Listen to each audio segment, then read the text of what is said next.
Yeah, I was reading through your bio on LinkedIn, and I thought to myself, I drove from Northwest Missouri to St. Louis today, which is about a 5.5 hour drive.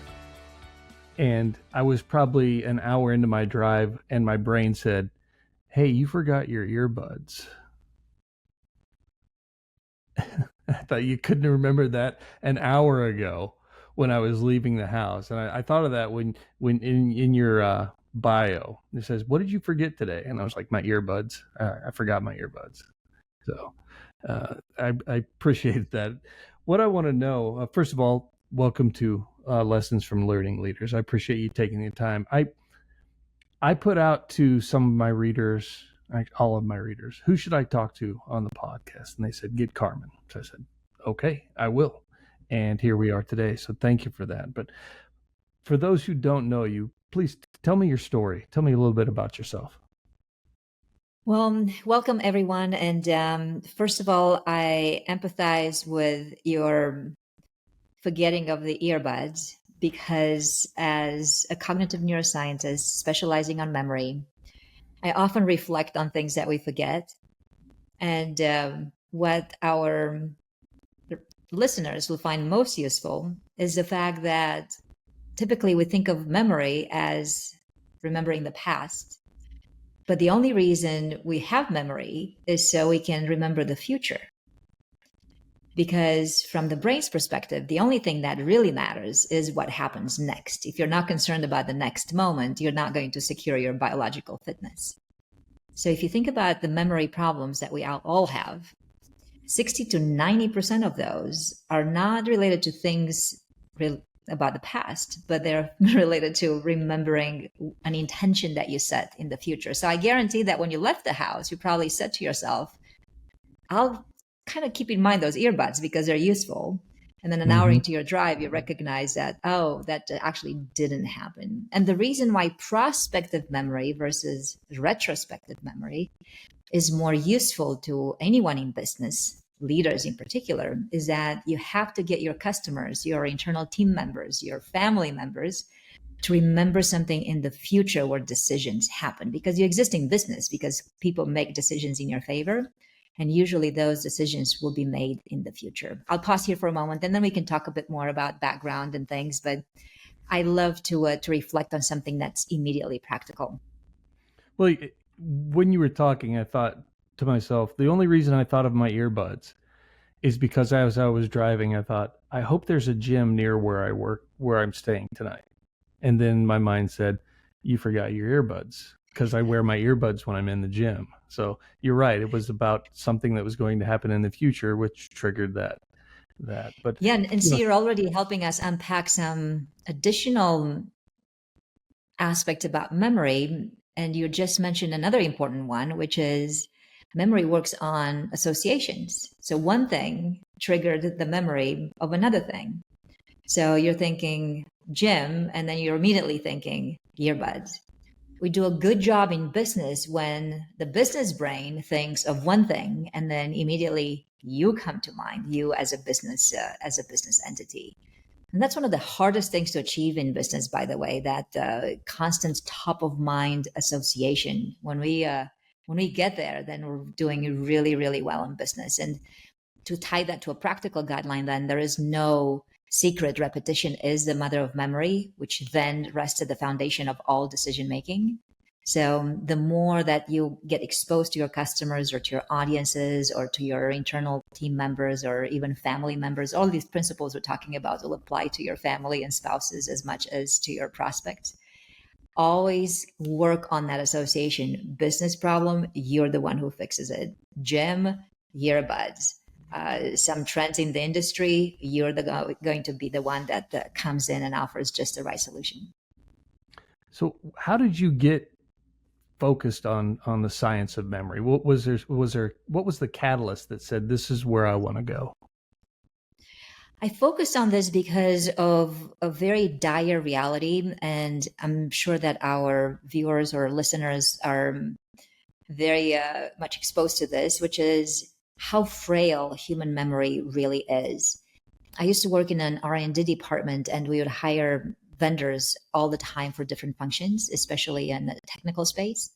And I recognized that we would listen to a value proposition from one entity, and then some days would go by, would listen to somebody else's value proposition in the same context, and then you hear somebody else.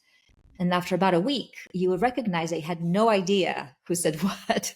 We kind of had the gist and the nebulous impression of what was said.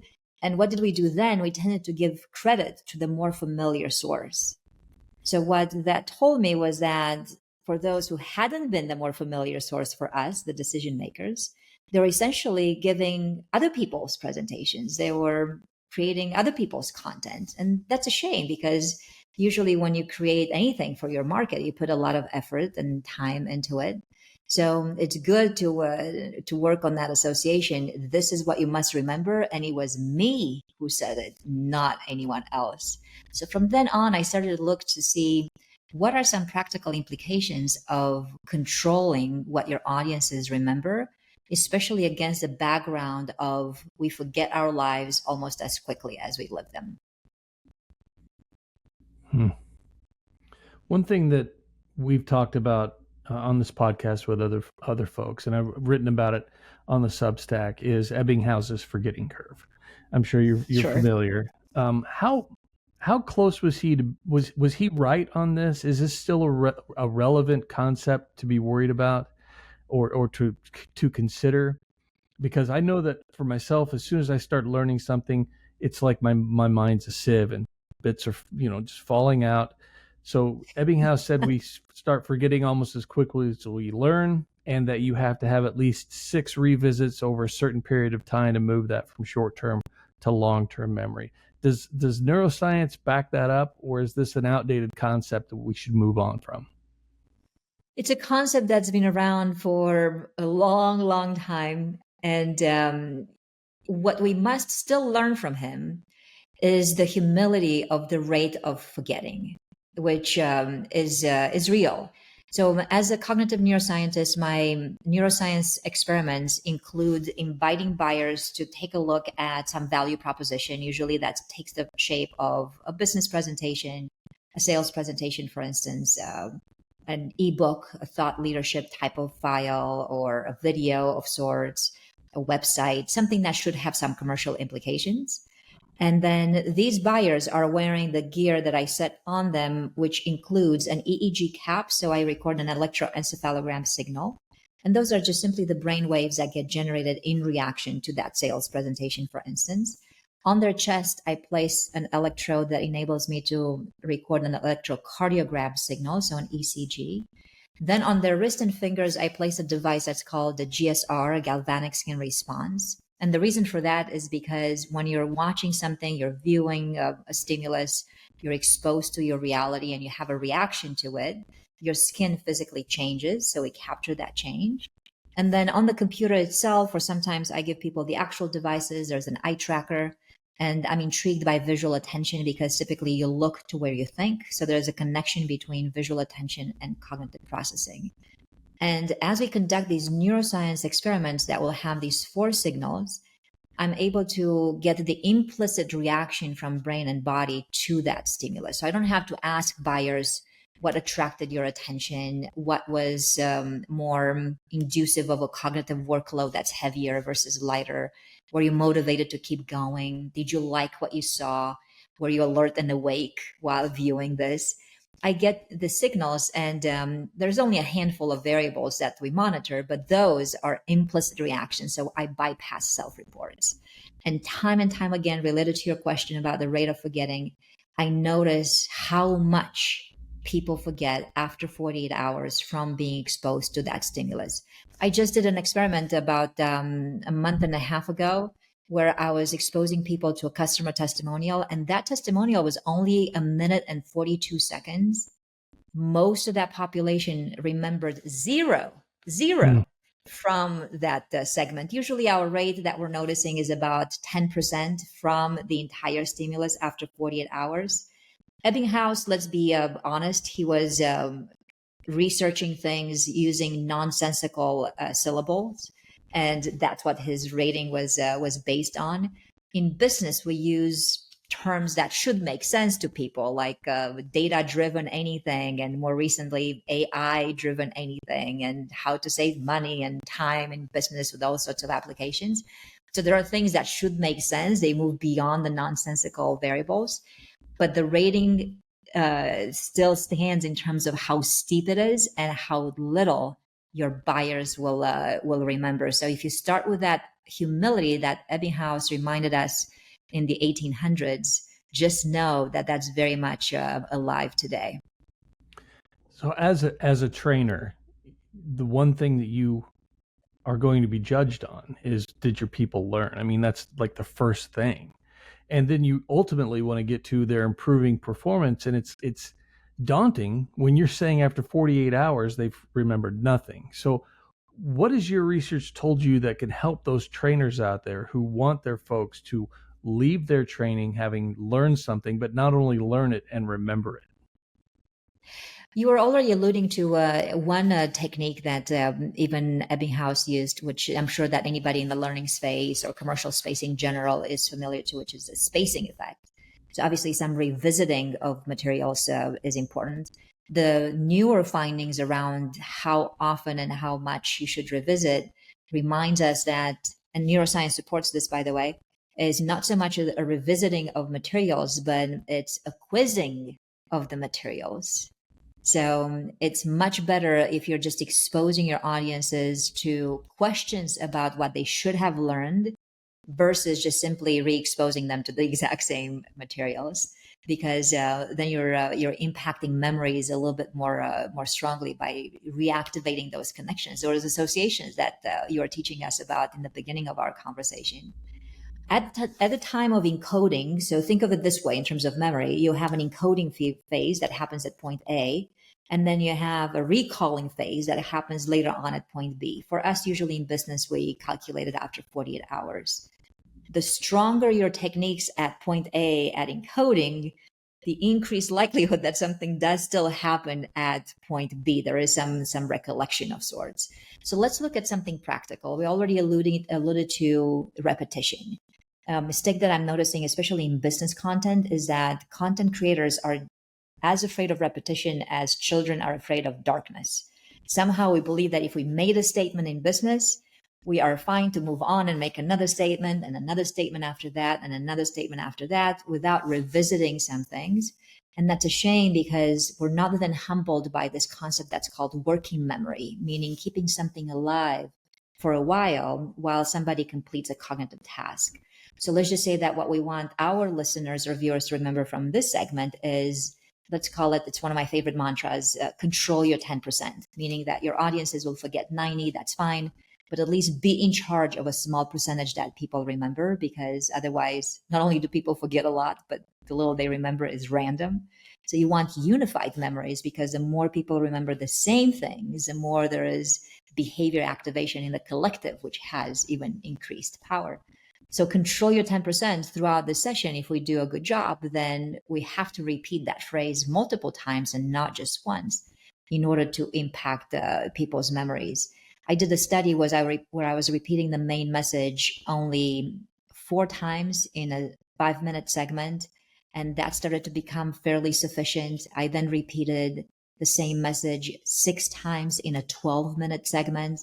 Then I repeated still 6 times in a 20-minute segment, because I wanted to see at what point is there too much repetition the moment that the segment goes longer. So let's just say we have a 20-minute presentation or a sales session, training session.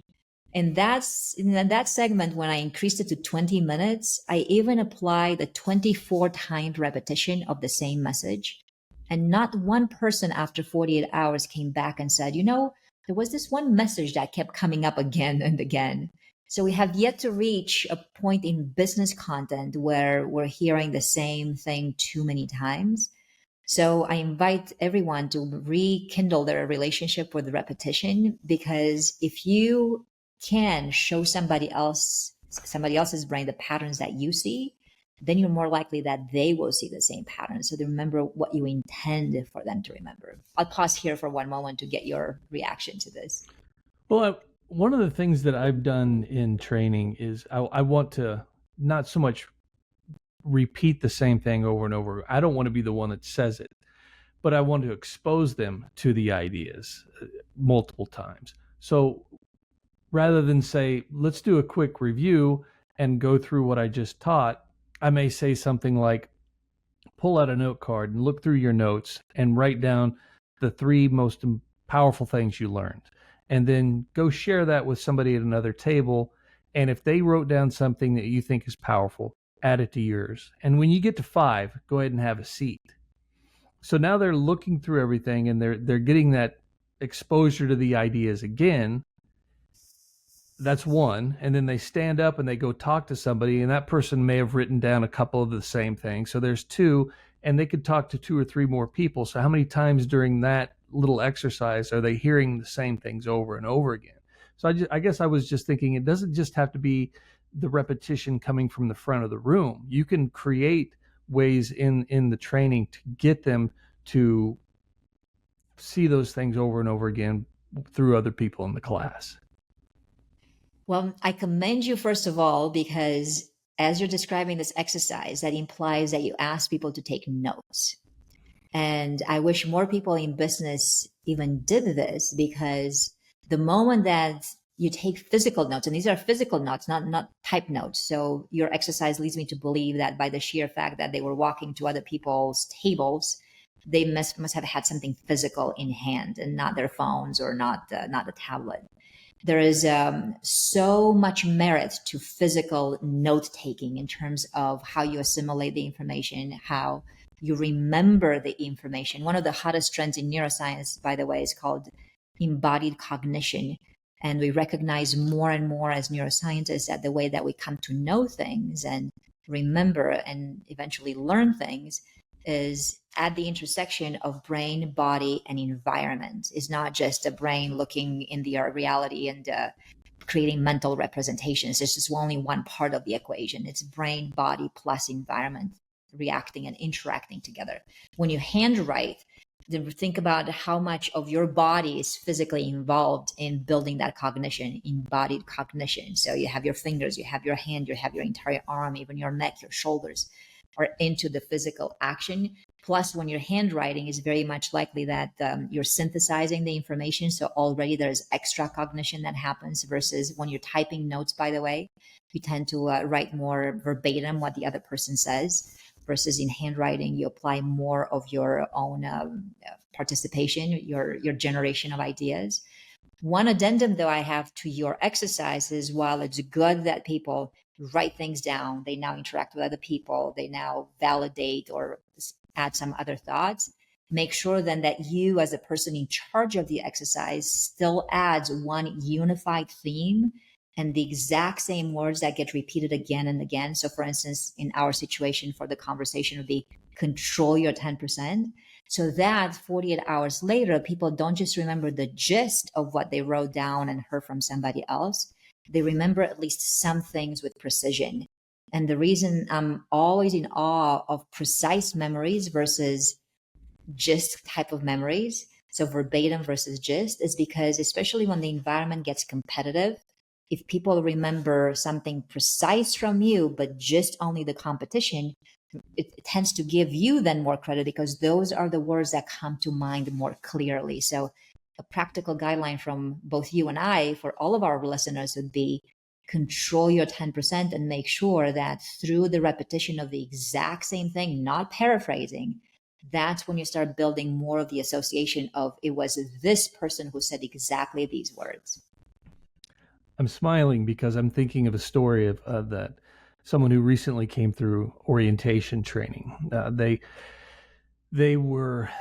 been dispatched. They were working with several other groups in another part of the country, and some of those folks had just come through orientation also months before. And while they were there, one of them turned to the other. They were talking, and one of them turned to the other and looked at them and said, "Tell me more." And they all started laughing because they're like, "You went through Duane's training too, didn't you?" And so that 10%, the one thing that I've wanted them to learn is to use open-ended questions. And the most open-ended questions you can ask aren't even questions. It starts with "tell me." And I would consistently say, tell me more, tell me more. And so when I said that, as you're talking, I'm thinking, is that the one thing? Is that what I'm recognized for now in across the organization? When someone says, "Tell me more," do they think of me? And I'm okay with that. I'm really okay with that. So I there's love that. I love that phrase so much, by the way, because we have a very interesting relationship with the word more. And just for the past few years, I've been doing a lot of research on the comparison between simplicity versus complexity. And we associate then the word more with something that's a bit more complex because when you say, tell me more, now you're inviting additional details. And I want to say, from a neuroscience perspective, just as I'm inviting everyone to rekindle their relationship with repetition, I'm hoping in light of our conversation, they will also rekindle their relationship with complexity and not simplicity. In neuroscience, it bothers us a lot when we hear people say, simplify your complexity, especially cognitive neuroscience. And the reason why you don't want to simplify your complexity all the time is because the brain synchronizes better with the stimulus that is complex. And if we don't have smart people like you to invite the additional details, we tend to stay on the surface and we forget that surface even quicker than the 48 hours. So as you reflect on your own content and your learning materials, know that the good news is that if you know how to help somebody else's brain manage complexity, you'll do better staying there for that 90%. And only when it comes to the clarity of your unifying theme, that's the only thing that must be simple. Package that then with layers of complexity, and you can get the brain to stay with you longer. I'm curious about a mantra that's been running through my head, and I've actually spoken to direct reports and other people in training about this, and it comes from a man named David Allen who wrote the book Getting Things Done. He's a productivity guru, and one of the things that he wants you to write everything down. He says write it all down. Every morning he says you got to clear out your inbox and what he calls a mind dump. Put it all down. And the one thing that he said that stuck with me is he said, the brain is for having ideas, not holding ideas. Would you agree or disagree with that sentiment? Ooh, let's reflect on this. So having ideas is is very enticing because the moment that you have some ideas, that means you're already impacting some of your future state, and the brain enjoys that. Holding ideas, and of course, we would have to first define the word idea, is an interesting one as well because unless you hold a few things, how would you know what to act on in the future? So, are we thinking of ideas as something that, how would you define the word idea? Well, I would say that going to Walmart, I'm like, I need to get binder clips. I know I won't remember it when I get there, so write it down. But then you're right. In the same time, I have to remember to open my phone and look at my Microsoft to-do list under the context at Walmart so I can remember to do this. So there is that. You still have to remember that idea of I wrote this down. I need to look at my list because full disclosure, I've walked out of the store before and gone, I didn't even look at my list. And I know there's things on there that I need. So So, so it sounds like in this situation, you're looking at the notion of ideas as synonymous with some factual information, some perhaps some actions that you need to keep in mind that need to sure. get done.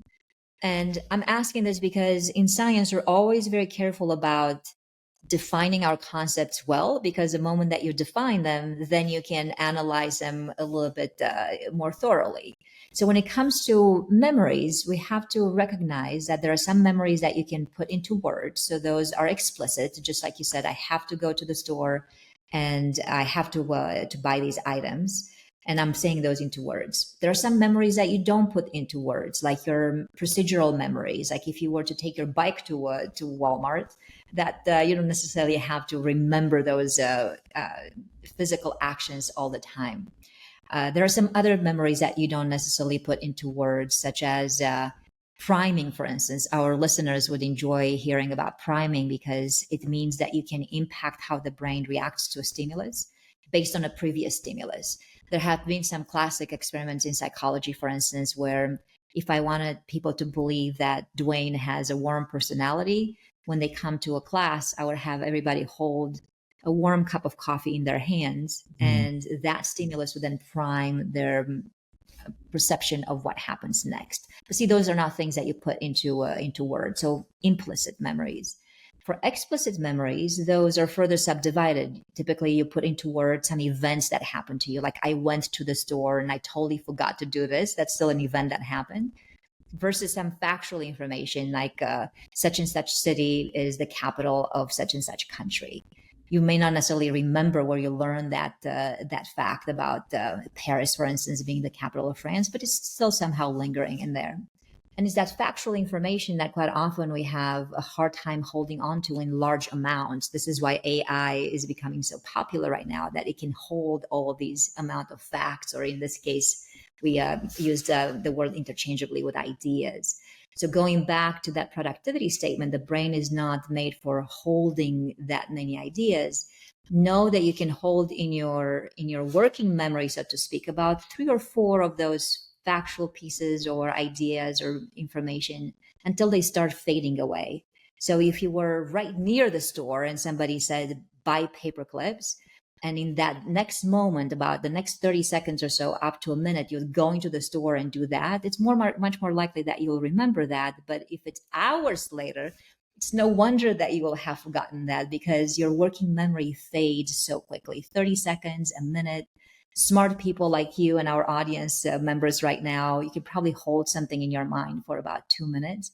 This is why, as a practical guideline, what I want to share with all of our listeners is this: don't be so concerned about short attention spans. We hear so much about short attention spans these days, which, by the way, is not true. We can revisit that statement.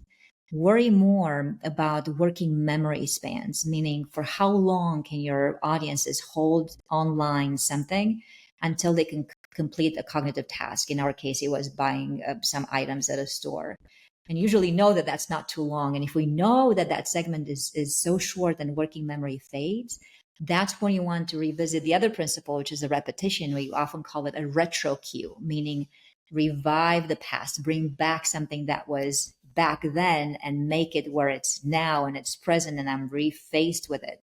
That's why I'm saying, as you go through a sequence, the longer it is, the more you have to revisit something in the past for you to still be in charge of that. Otherwise, it will be fading so fast. I think you give me too much grace on being one of the smart. I've walked out of stores on when I'm traveling and looked around and said, "What car did I rent today? I don't even know what I'm driving." When I'm staying there, I have to look at my keys. A Toyota. I don't remember renting a Toyota, and so I'm walking around just beeping. So I'm curious. I don't know if you've ever experienced anything like that. I'm sure you haven't. But what techniques are you using daily to overcome those memory lapses that we've talked about? Well, there's some reminders that you can set for yourself. For instance, the phone can be a good friend. Even you mentioned some app that you know you always have to check, and now you're building some habits around only one thing, which is you go to the store, you check your to-do list, and then everything else can be outsourced. But in these environmental cues, as they're called, can be very useful in order to revive some things that you don't necessarily have to be concerned with all the time. The point is to build some habits around these where things become automatic. Like from here on out, anytime you go into a store, your hand reaches in the pocket and that app opens without you even giving it a whole lot of thought. Know this: whenever you're thinking about how the brain decides to do something next, luckily it's not in an infinite type of way. Usually you decide to do what's next in 3 ways: based on reflexes, based on habits, and based on goals. And goals are the most prone to some interference because that's what requires your most cognition. Like if you set a goal to go to the store and do some things there, that's more taxing on your brain versus reflexes, no cognitive effort whatsoever. They're just already, the memories of your reflexes are already wired in your brain, and we can talk about some of those. Habits, conscious at first, but the moment that you start repeating and socializing around the same set of steps, they become automatic. So you don't have to give them that much cognitive power. And then, of course, goal-oriented behaviors, those require more cognition. But for reflexes, think about this. The brain, for instance, always wants to be in control of the environment.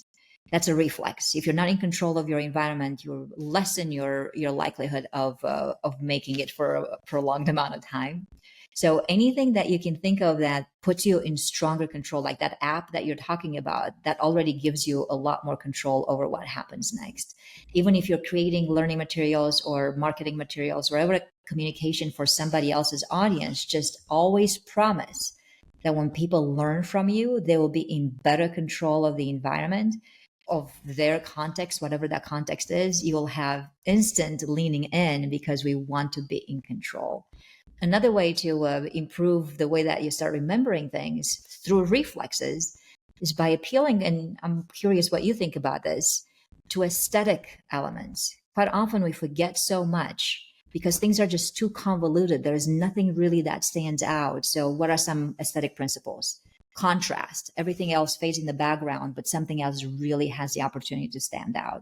Like on your list of items to buy at the store, if you have a whole bunch of boring, and suddenly a PlayStation, you will probably remember that thing that deviates from the pattern just because it has the ability to be contrasted out. Hierarchy, quite often in business content, I'm noticing that people are not careful to say, this is one main thing, and all of these things are subsets of this one main thing. We just go on so many branches that we have no idea what belongs to what. Proximity is something that makes us look a little bit longer and look again, because when you group like ideas together or concepts, then it's a little bit easier for the brain to yet take control. Unity or harmony, wherein so many things look like they belong to the same category because they're unified in some way, versus copy and paste presentations. How often have you not seen that, where something Mhm. looks one way in here and another way in here and another way in here? Things become so convoluted. So, of course, after a while, we forget so much just because there is no continuity between some of these segments that we're exposed to. So, as a practical guideline, start reflecting on, am I abiding by these aesthetic principles? Because when you do, the brain will be inclined to look at whatever you have to offer longer and return as a way of guarding against forgetting. I'll pause here to see what you think, especially about these aesthetic principles. Well, I'm curious. I was thinking about the aesthetics. I was thinking about the contrast, and something my mentor Bob Pike used to talk about was people remember things that are outrageous. And I was wondering if that fits into that contrast there. You're like, here's things that are normal, and then you've got this one outrageous thing. And what I was thinking about was I was training some trainers on the idea of cognitive overload.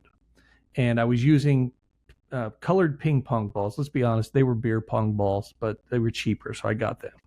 And so I had the beer pong balls at a fish bowl, and then a couple other fish bowls. And I said, now here's this. This is a piece of stimulus in the environment. Here's all the stimulus. You get this one thing, and it can go into working memory. All right. And then it'll sit there for a bit, and the mind thinks it should hold on to it. Maybe it'll move it over to long term memory. And here's another piece of stimulus. And you can see how stimulus comes into the mind, and then the mind makes the decision on what we're going to do with it. So we need to be aware that we don't want to put too much into the bowl here at one time, because bad things could happen like this. And then I reach under the table and I pull out like a 5-gallon bucket of beer pong balls and just throw it all on the table. Some go in the working memory, some go in the long-term memory, but the bulk just fly everywhere, right? And I look at them and I say, every ping pong ball you see laying around is content delivered but not remembered because you gave too much at one time. And that is one thing that people have always remembered. I've opened the closet and they've been like, "Oh, you still have all those beer pong balls?" I'm like, "Yeah, what am I going to do with them?" Is that the kind of Well, thing you're talking about? I love this example so much, you have no idea, because through it, you are accomplishing many more things. First of all, it's connected to that concept we addressed, which is that embodied cognition. Because you could have made that same statement about some concepts going to your working memory. If you're lucky, some things will make it to long term memory later on. and just have used words and maybe some schematics, some abstract drawing with some circles and some arrows. But now you're bringing in the physical object. So already the brain interacts with the environment because now this physically exists. Perhaps you even let people touch those cups or those balls. Now the body is involved. Also, you're making things so visual. The brain needs the visual. 60 to 70% of our body receptors, which is how we take in the world and we start building memories, are visual in nature. You cannot go wrong with visuals. For those visually abled people, which in our audiences, most of those people are like that, they need something that is entirely visual in order to make sense of the world and see what is everlasting. That's the reason, by the way, we need to see things. It's because we need to extract some properties and start making some decisions as to what's long lasting. So if those ping pong balls look the same way, it's likely that they will look the same way in about 2 weeks from now. So there's some physical properties we can start detecting. So with that exercise, you're accomplishing so much. So another practical guideline that we can all learn from in terms of the story that you're sharing is reflect on your content and start asking the question, how visual am I making my statements? There is a myth that I need to debunk, as people talk about this notion of picture superiority. I'm sure that you've heard it many times before. And somehow there is this concept where we believe that pictures are always better. And that's simply not true. You can make text memorable as much as pictures, as long as that text or your words help somebody else's brain build a mental picture. Even right now, you didn't show me any kind of PowerPoint presentation, or you don't even have the balls with you. You just use words to describe that exercise, but those words put a visual in our mind, and motion as well, by the way, which is so important to cognition. So yet another practical guideline under the control your 10% umbrella: balance the abstract and the concrete and the visual representations you're offering to somebody else's brain. And that's yet again how you guard against forgetting. Remember that guy who wrote a book a while back on him waking up one morning and saying he's going to be the world champion for memory contest? Have you do you remember that I that do. author? It's something with Albert Einstein. Yeah, Joshua Foer is his Yep. name, and if you remember some of his stories, don't feel bad for going to the store and forgetting things. When he finally won that prestigious award and he drove to pick it up, he was just in this euphoria. Obviously, it was a goal that he had, and he accomplished it. And he had a great time at that award ceremony. And he took the subway home. He totally forgot that he drove there. And this is the champion of memory. Like, if he doesn't remember things, who does? That's why it's important to be humble, to recognize that we have multiple memory repositories and we remember some things better than other things. But if we think about on your journey to controlling your 10%, we already talked about repetition. Make sure that you have enough of that. It's not just any kind of repetition of the exact same thing. So people walk away remembering that same exact tell me more type of sentence. We talked about embodied cognition, making sure that you're inviting not just the brain, the body to interact with the environment, like you're very much doing with the balls. Balancing the abstract and the concrete and making things more visual. Those are some practical guidelines, and taking notes, some practical guidelines we've looked at.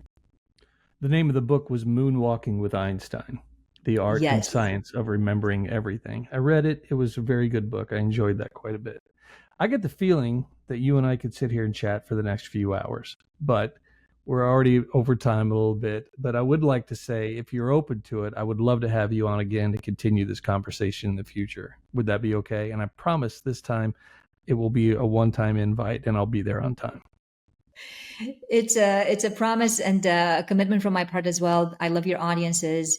I like the title of Learning Leaders, because if we all continue to learn, then we can only get better, and we can help other people get better as well, especially as the AI is becoming more prominent. And the machine these days has only one goal, which is to learn, whereas humans, if you think about it, what is learning really in terms of our priority? Quite often it is not number one goal. We're not obsessed with learning as much as the machine is. So if we want to stay competitive with our AI colleagues, we have to keep learning. So thank you so much for putting this podcast together and enabling us all to learn. It's my pleasure. And to close us out, the title, Lessons from Learning Leaders, was a product of my mentor, Bob Pike, who used to always end this podcast by encouraging the guest and everyone listening to add value and make a difference. So thank you for that.